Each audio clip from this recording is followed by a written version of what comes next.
విశాఖ జిల్లా వైఎస్ఆర్సీపీ అధ్యక్షులు గుడివాడ అమర్నాథ్ చేస్తున్న ఆమరణ దీక్షకు దిగనున్నారు. అలాగే ప్రత్యేక జోన్ విశాఖలో ప్రత్యేక జోన్కి సంబంధించి దీక్షకు పూనుకున్నారు. ఈ దీక్ష కార్యక్రమంలో బొత్స సత్యనారాయణ మాట్లాడుతున్నారు. ఇప్పుడు లైవ్లో చూద్దాం.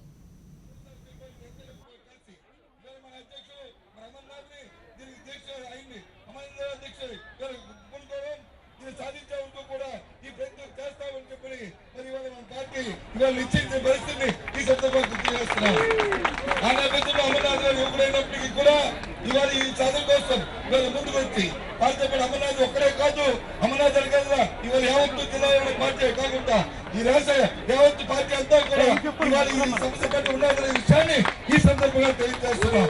ఈ సాధించే వరకు కూడా ఈ దేశం నిర్మించే లేదు, ఈ సాధించే వరకు కూడా ఈ పోరాటాన్ని నిర్మించే లేదనే విషయాన్ని ఈ సందర్భంగా మనం చేస్తూ ఎంతవరకు ఈ కొనసాగు చెప్తున్న ఈ ప్రభుత్వానికి మరి కళ్ళు తెలిసే వరకు మన వచ్చేసారి అయ్యే వరకు కూడా ఈ దీక్ష కొనసాగుతుందని మరి చెప్తూ మరి అమర్నాథ్ గారు మీరు చేస్తున్న దీక్ష ఇవాళ ఒక్కరి స్వార్థం కోసమో రాజకీయ మరి స్వలాభం కోసం చేస్తుంది కాదు.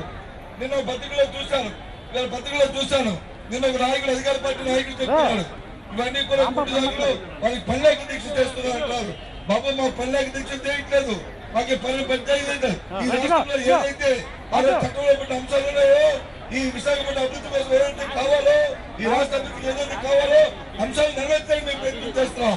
ఇవాళ మీరు పల్లెకి చేస్తే నాన్న వచ్చి వేదిక దగ్గర లేదంటే ఇంకో సెంటర్కి వెళ్ళు, అక్కడికి వెళ్ళి ఇవాళ రేపు లోపల మేము విశాఖని రైల్వేతో ఇస్తున్నామని ప్రకటించండి, మాకు అభ్యర్థులతో విషయాన్ని మనం చేస్తున్నాం. అంతేగాని లేనిపోయిన మాటలు చెప్తూ మరి గుంటసాకులు చెప్తూ కాలయాపన చేస్తూ మరి ఇవాళ కాలం గడపడం మంచి సంప్రదాయం కాదు. రాజకీయ వీక్షణతో ఉన్న నాయకులు మాట్లాడే మాటలు కాదనే విషయాన్ని ఆ నాయకుడికి మరి చెప్తూ ఏదో ఇప్పటికీ కూడా ఈ పోరాటంలో మనం సాధించుకుందాం. విశాఖ హక్కు మన ఆంధ్ర హక్కు ఏ విధంగా అయితే మన రోజు నిర్ణయంతో మన విశాఖపట్నంలో స్టీల్ ప్లాంట్ తెచ్చుకున్నామో అదే నిర్ణయంతో ఇవాళ ఆంధ్ర హక్కు విశాఖపట్నం రైల్వేతో నిర్ణయంతో మనం ముందుకు వెళ్దామని చెప్పి మరి మిమ్మల్ని కోరుకుంటూ మరి పెద్దలు ఈ దీక్షలో మీరు సంఘీభావం తెలుపుతూ వారి చేతుల మీదుగా అమర్నాథ్ గారు కూర్చోబెట్టడానికి వచ్చిన గౌరవనీయులు పూజ్యులు సిఎస్ రావు గారు అపార అనుభవజ్ఞులు వారు వచ్చారు. వారి ఆశీర్వాదం ఇచ్చి మరి ఈ దీక్షని ప్రారంభించవలసిందిగా మరి కోరుతున్నాను.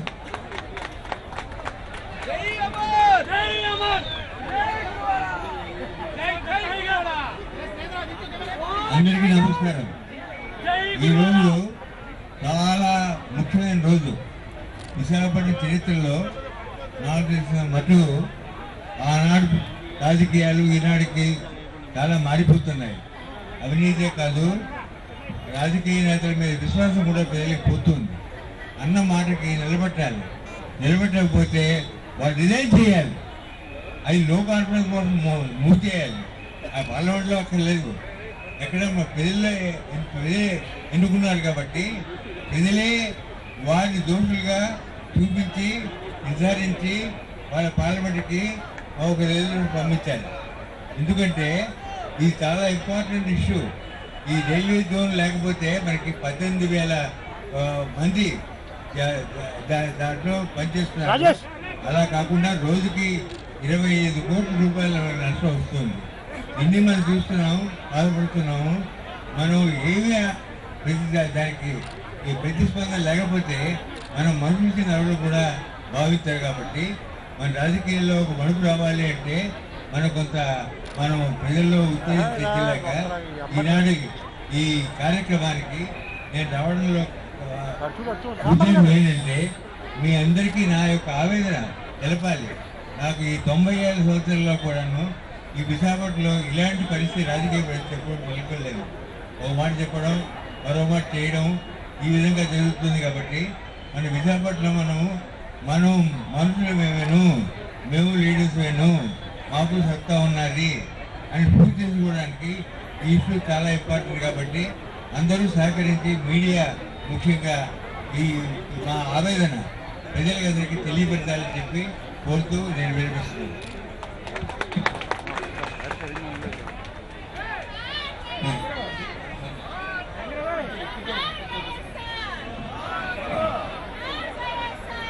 పెద్దలు సిఎస్ రావు గారు చెప్పారు. ఇవాళ ఈ రైల్వే జోన్ గురించి మనం చేస్తున్న ఈ ఉద్యమం ఈ రాష్ట్ర విభజన చట్టంలో ఉన్న అంశమే కాదు, స్వర్గీయ పూజలు తిన్నేటి విశ్వనాథం గారి నుంచి కూడా ఇక్కడ రైల్వే జోన్ నిర్మించాలి, స్థాపించాలని ఆ రోజు నుంచి కూడా కోరుతున్నారు ఈ ప్రాంత ప్రజలు, రాష్ట్ర ప్రజలందరూ కూడా.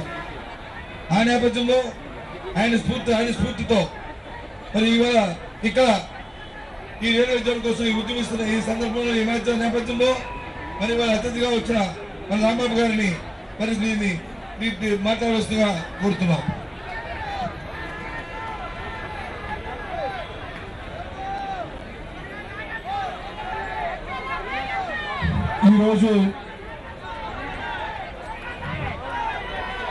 ఈరోజు జిల్లా వైఎస్ఆర్ కాంగ్రెస్ పార్టీ అధ్యక్షులు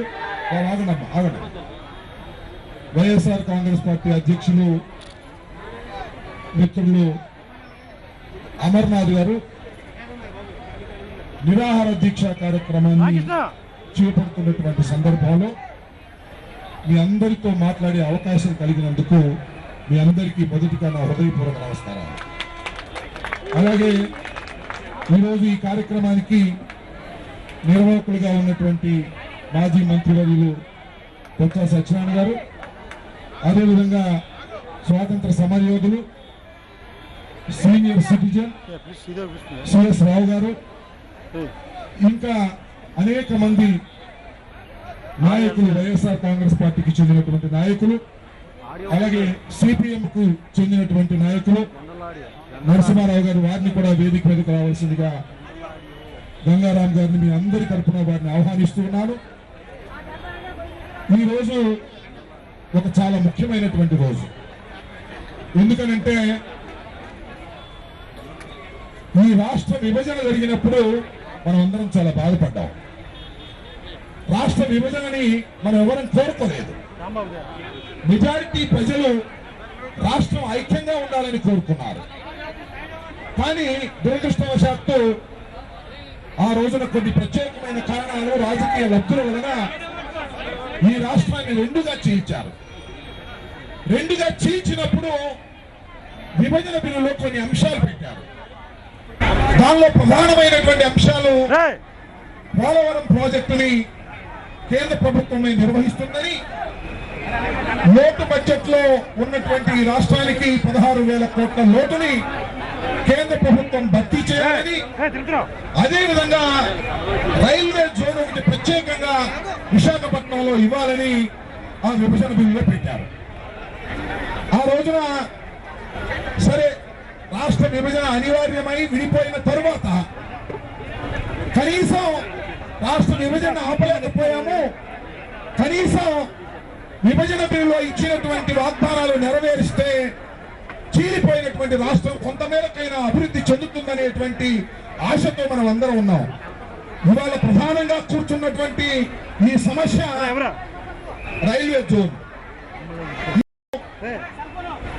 రాష్ట్రం విడిపోయిన తర్వాత అపాయింటింగ్ డే నుంచి 6 నెలల వ్యవధిలో ప్రత్యేక రైల్వే జోన్ విశాఖపట్నాన్ని ఇస్తామని ఎన్నికల వాగ్దానంలో మోడీ గారు, చంద్రబాబు నాయుడు గారు కలిసి ఎన్నికల ప్రచారంలో కూడా పాల్గొన్నప్పుడు ఈ ప్రాంతమే కాదు రాష్ట్రమంతా తిరుగుతూ కూడా మేము ప్రత్యేకమైన జోన్ ఇస్తామని వాగ్దానం చేశారు. మరి అపాయింటెడ్ డే అయిపోయి 6 నెలలు అయిపోయింది, సంవత్సరం అయిపోయింది. 2వ సంవత్సరంలోకి త్వరలోనే ప్రవేశించబోతున్నటువంటి ఈ తరుణంలో వెనక్కు తిరిగి ఒకసారి చూస్తే రైల్వే జోన్ వచ్చేటటువంటి దాఖలాలు కనిపించినటువంటి పరిస్థితి మనకు ఏర్పడతా ఉన్నది.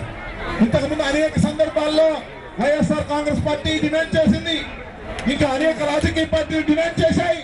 కానీ ప్రత్యేక జోను ఇదిగో అదిగో ఇస్తామనేటువంటి మాట మాట్లాడుతున్నారు తప్ప కార్యాచరణలో మాత్రం కేంద్ర ప్రభుత్వం ముందుకు రానటువంటి పరిస్థితి. సరే, కేంద్ర ప్రభుత్వం ముందుకు రాకపోతే మరి అడగవలసింది ఎవరు? ఈ రాష్ట్ర ముఖ్యమంత్రి గారు అడగాల.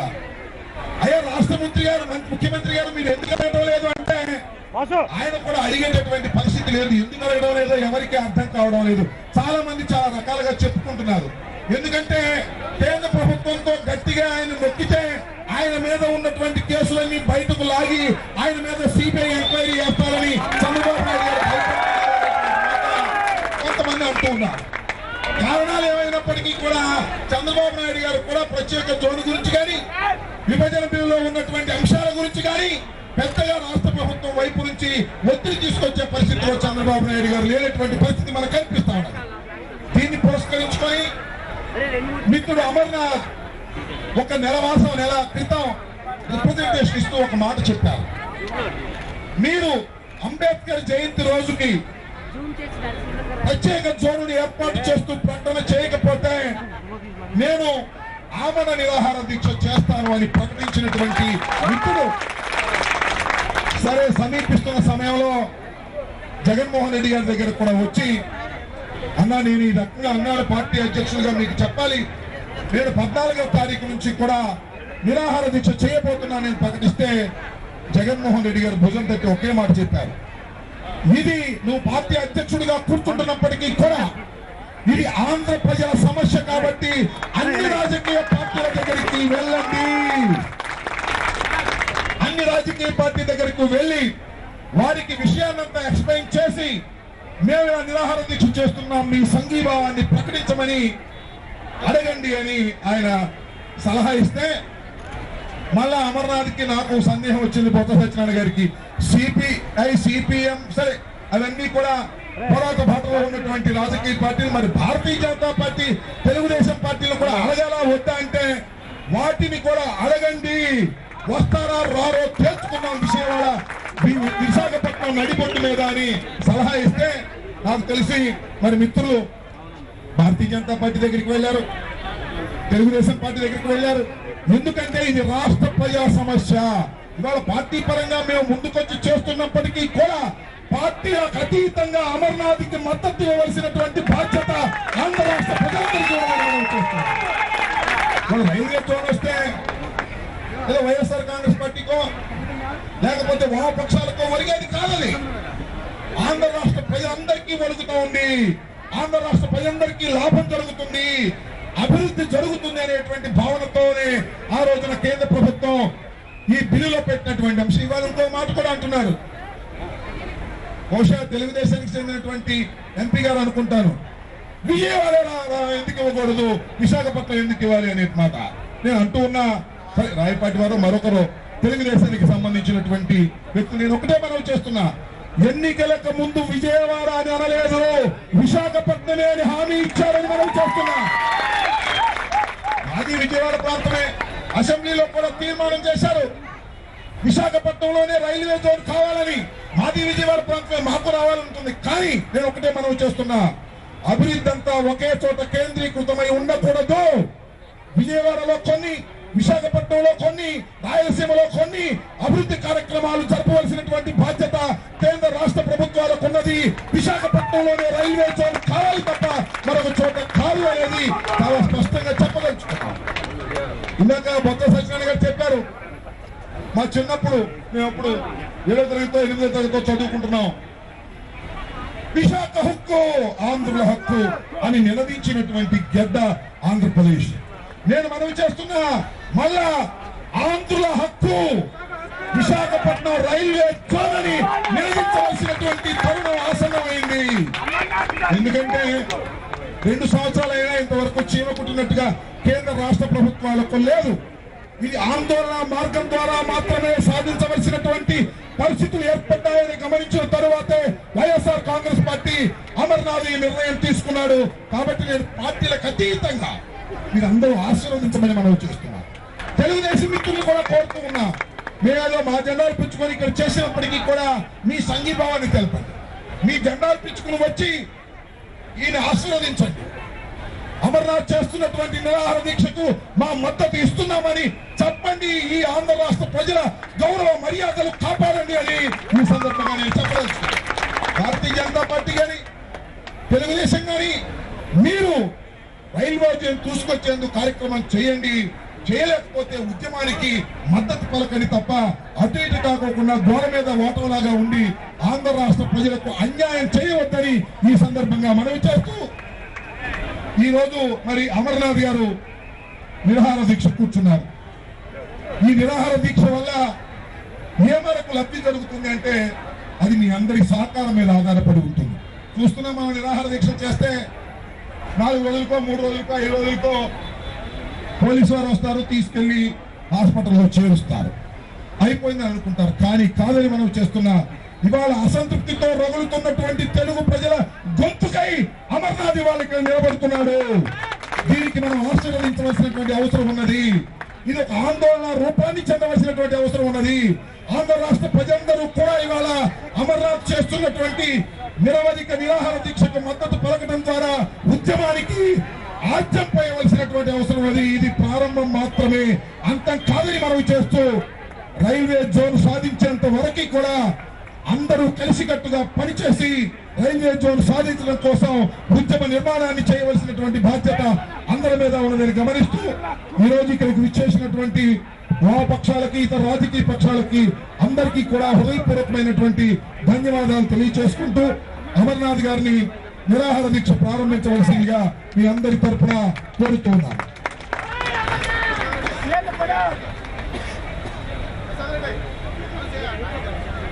దయచేసి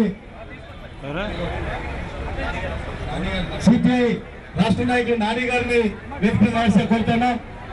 అలాగే జిల్లా సిపిఐ కార్యదర్శి శ్రీ స్టాలిన్ గారిని వేదిక రావాల్సిగా కోరుతున్నాం. జిల్లా నగర కార్యదర్శి పైరాజ్ గారిని వేదిక రావాల్సి కోరుతా ఉన్నాం.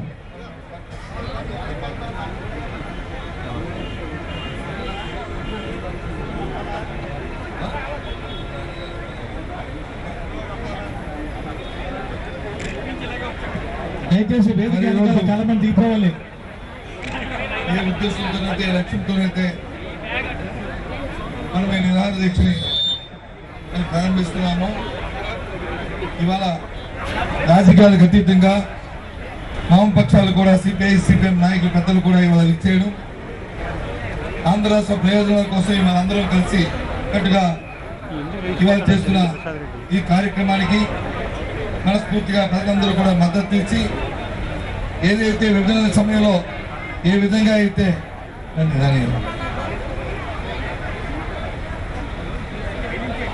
విభజన సమయంలో ఏ విధంగా అయితే ఆ రోజు ఈరోజు అధికారంలో తెలుగుదేశం పార్టీ ఆ రోజు ఏ చర్య చేసిందో ఎన్నికల సిద్ధాంతంతో ఏదైతే మాట్లాడి ఒక పక్క విభజన జరిగితే మాకు అభ్యంతరం లేదని చెప్పి ఏదైతే ఏ మాటలైతే మాట్లాడిందో అదే విధంగా ఈ రోజు రాష్ట్రంలో ఉన్న రాష్ట్ర విభజన సమ్మెలో ఇచ్చిన హామీల కోసం కూడా చిత్తశుద్ధితో ఇవాళ కార్యక్రమం చేయకుండా స్వార్థం కోసం, స్వార్థపూరిత రాజకీయాల కోసం, వారి రాజకీయ ఆకాంక్ష కోసం, వ్యక్తిగత ఆలోచనలతో, వ్యక్తిగత స్వార్థంతో ఇవాళ ప్రయత్నం చేస్తున్న ఈ నేపథ్యంలో ఆ ప్రభుత్వానికి రాష్ట్ర కేంద్ర ప్రభుత్వాలు కలుగు చేసే విధంగా ఈ విశాఖ రైల్వే జోన్ సాధించే రీతిలో తద్వారా ఇంకా రాబోయే కాలంలో ఏదైతే విభజన చట్టంలో సమస్య అన్ని కూడా మనం సాధించుకోవడానికి ఇది అంకురాత్మకంగా మనందరం కూడా రాష్ట్ర ప్రధానికి అందరూ కూడా తీసుకోవాలని కోరుకుంటూ మరి చిరంజీవి మరి అమర్నాథ్ని రెండు మాటలు మాట్లాడి అధ్యక్షుని కూర్చొని కోరుతూ పెద్దలు నరసింహరావు వచ్చారు, నాన్నగారు వచ్చారు, ఇంక పెద్దలు వచ్చారు, ఇంకా మన పెద్దలందరూ కూడా ఉన్నారు. తదుపరి ఉపన్యాసాన్ని తర్వాత నేను కూడా కొంచెం మాట్లాడిన తర్వాత అందరూ కూడా ఒకరు అందరూ మాట్లాడుకుందామని అందరికి తెలియజేస్తూ మరి అమర్నాథ్ని దీక్ష ప్రారంభిస్తుగా కోరుతున్నాను.